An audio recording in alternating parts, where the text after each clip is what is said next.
One day, Percy arrived at the quarry to collect some stone for his trucks. Snow and frost lay everywhere. There was not a sound to be heard. Percy ventured further. He found Mavis, the new diesel engine, resting in the shelter of some rocks.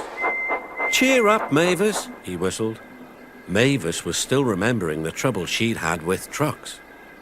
"Manager says I don't listen to advice. He says I've no business jauntering down Toby's line. Toby's a fusspot." "Toby has forgotten more about trucks than you will ever know," replied Percy. "You must put the trucks where he wants them. Then you'll be a really useful engine. Now, if you'll excuse me, I have to take these stones to the harbour." Mavis liked Percy, but she still wouldn't listen to his advice. "Why shouldn't I go on Toby's line?" she grumbled. The siding arrangements were awkward. To put the trucks where Toby wanted them, Mavis had to make several journeys.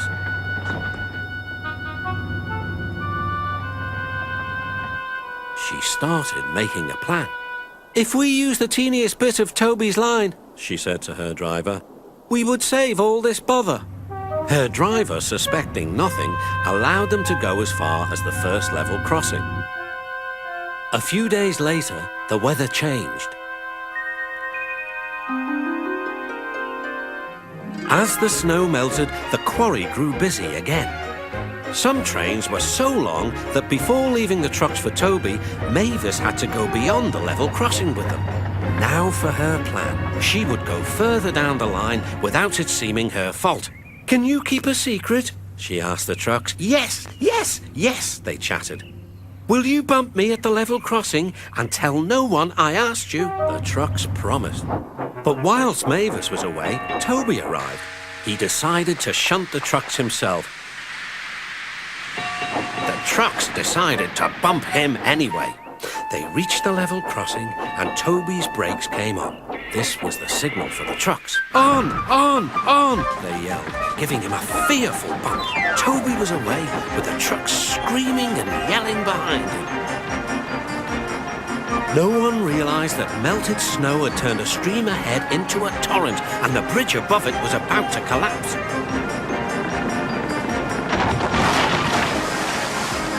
The rails were now like a tightrope across the thundering water.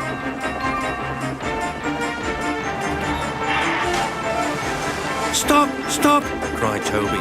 His driver fought for control. They came nearer and nearer to the bridge. It was all or nothing now. The driver braked hard.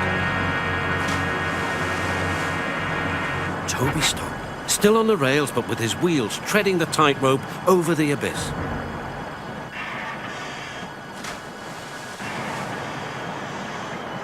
Mavis was horrified and quickly came to the rescue.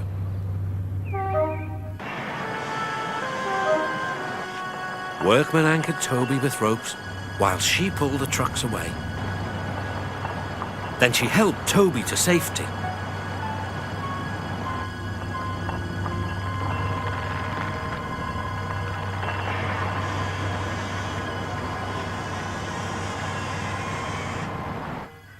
"I'm sorry about the trucks," said Mavis. "I can't think how you managed to stop them in time." "Oh well," said Toby. "My driver told me about circus people who walk tightropes, but I just didn't fancy doing it myself." Later, the Fat Controller arrived. "A very smart piece of work," he said. "Mavis, you did well too, I hear." "It was my fault about those trucks, sir," she faltered. "But if I could..." "Could what?" smiled the Fat Controller. "Come down the line sometime, sir. Toby says he'll show me what to do." "Certainly," replied the Fat Controller, "if your manager agrees." And so it was arranged. Now Mavis is as happy as can be, and the Fat Controller thinks she's really useful indeed.